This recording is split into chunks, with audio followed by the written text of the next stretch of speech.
안녕하세요. 반갑습니다. 꿀 같은 하나님의 말씀, 생명이신 하나님의 말씀, 오늘 저와 여러분들의 삶의 길이 되고 빛이 되는 하나님의 말씀, 이 말씀에 관심을 가지고 이 방에 찾아오신 여러분, 주의 이름으로 환영합니다. 성경을 하루 한 장 내지 두 장 읽어 성경 통독하는 프로그램 방입니다.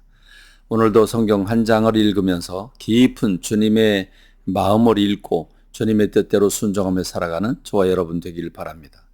오늘 우리가 함께 묵상할 말씀 민수기 10장인데 아주 흥미진진한 사건들로 가득 차 있습니다. 이것이 오늘 우리들과도 아주 직결되어 있는 말씀입니다. 그 내용을 분류해 보자면 첫 번째로 나팔을 만들려고 합니다. 은으로 두들겨서 그 소리가 잘 나오도록 그렇게 우리가 두들겨서 징을 만드는 것처럼 그렇게 나팔을 두들겨서 만들려고 말씀하십니다. 그렇게 나팔을 만들고 드디어 이스라엘 백성들은 이제 젖과 꿀이 흐르는 가나안 땅을 향해서 첫걸음을 뗍니다.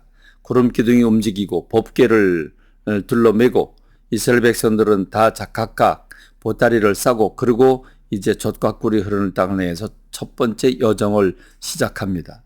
그 여정을 시작하는 것은 바로 하나님께서 이스라엘 백성들 앞서서 말씀을 통해서 이끌어 가주셨고 그리고 그 말씀이 그들의 삶을 전체를 이끌었다고 하는 말씀을 주고 있습니다. 그러므로 모세는 출발할 때마다 또 멈출 때마다 기도하는 삶을 살고 있다고 하는 것을 보여주는데 어쩌면 우리의 삶과 직결되어 있는지 구약 성경이 아니라 신약 성경 우리에게 주시는 말씀 같은 것인지 여러분 깨닫게 될 것입니다. 하나님은 나팔을 만들어 불라고 했습니다. 나팔은 신호를 보내는 기구입니다. 그렇습니다. 소리가 잘 나와야 됩니다. 그래서 하나님이 은 나팔을 만들 때 두들겨서 만들라고 말씀하십니다. 그것으로 이스라엘 백성들을 회집하게 됩니다. 그리고 진영을 출발하게 합니다. 다시 말하면 나팔 소리가 한 번 부냐 두 번 부냐 짧게 부르냐 길게 부르냐 끊었다가 또 부르냐 한 번에 길게 부르냐 이 방식에 따라서 그걸 듣는 사람들이 지도자들만 모이게 되기도 하고 또는 이 이스라엘 백성들이 전체가 다 출발하기도 하고 멈추기도 하고 하는 이 모든 일들을 일사불란하게 행동하도록 하는 것입니다. 여러분 이 나팔은 무엇입니까? 이 나팔은 오늘 저와 여러분들에게 있어서 제사장이 나팔을 불도록 허락하셨습니다. 하나님 각 교회마다 목회자를 파송하셨고 목회자들에게 분명한 나팔 소리를 내게 하셨습니다. 하나님의 뜻이 무엇인지 매 주마다 강단에서 하나님의 뜻을 선포하게 하시고 그 교회를 이끌어 가도록 인도하십니다. 그 나팔 소리도 분명히 해야 되지만 그 나팔 소리를 듣고 일사불란하게 움직이는 교회가 되어야 살아있는 교회라고 말할 수 있을 것입니다. 예수님은 앞에서 피리를 불어도 뒤에서 장단을 맞추지 않았다. 앞에서 장례식 행렬을 그렇게 가슴을 때리고 그러면 뒤에서 슬피 울며 그래야 되는데 그들은 전혀 반응하지 않았다고 말씀하고 있습니다. 그렇습니다. 교회가 일사불란하게 목회자의 그 나팔 소리에 따라서 움직이는 교회가 돼야 될 것입니다. 드디어 구름 기둥이 움직입니다. 구름 기둥이 움직이니까 나팔 소리가 울려 퍼집니다. 이스라엘 백성들은 다 보따리를 쌉니다. 그리고 이스라엘 백성들은 법궤를 중심으로 그 성막을 중심으로 동서남북에 세 지파씩 배치가 되어 있습니다. 이 구조는 군대 구조입니다. 그렇습니다. 각 지파별로 깃발을 만들고 그리고 그 지파별로 리더가 있고 그래서 그 리더가 앞장서면서 깃발이 앞서가고 그 뒤를 따라가는데 맨 앞에는 구름 기둥이 가고 그 구름 기둥 바로 밑에 법궤가 따라갑니다. 그렇습니다. 법궤가 그들 전체를 이끌어가고 있습니다. 그런데 이것이 출애굽한 지 13개월 20일 만입니다. 13개월 만에 하나님은 모든 걸 마치고 인구조사를 시키셨고 인구조사가 마치자 곧바로 출발하게 됩니다. 첫 번째 여정은 3일 길을 갑니다. 시내산부터 바란 광야까지 갑니다. 이 3일 길을 주님께서 군대 구조로 가게 하십니다. 그렇습니다. 교회는 영적 군대입니다. 이 세상은 전쟁터이고 우리의 대장은 예수 그리스도이시며 우리는 그의 몸으로서 십자가 군병들입니다.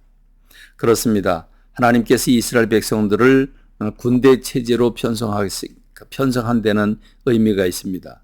오늘 우리가 교회에 가면 그저 편안히 쉬고 즐거워하고 그저 만나는 걸 먹고 이런 교회가 아니라 교회는 영적 군대라고 하는 사실을 알아야 합니다. 그러므로 우리는 십자가 군병으로서 이 세상을 살고 있고 마귀와 싸우고 육신과 싸우고 세상과 더불어 싸우고 있다고 하는 사실을 기억해야 될 것입니다.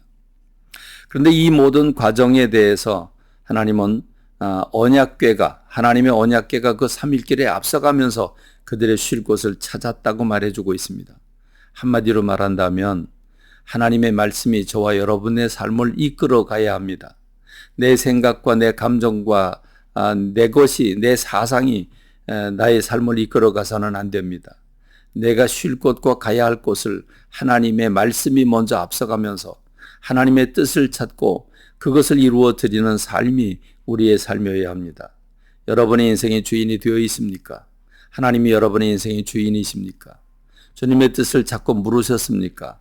내가 하고 싶은 것을 했습니까? 돌이키면서 주님의 뜻에 반응하는 저와 여러분 되기를 간절히 소망합니다. 그러므로 모세는 이런 기도를 드립니다. 궤가 떠날 때마다 구름 기둥이 움직일 때마다 하나님 앞에 기도합니다. 주님 앞서가시면서 우리가 가야 할 모든 길 앞에서 모든 적군들을 물리치고 우리 원수들이 도망가게 하옵소서라고 기도합니다. 그렇습니다. 우린 매일매일 이 기도를 드릴 필요가 있습니다.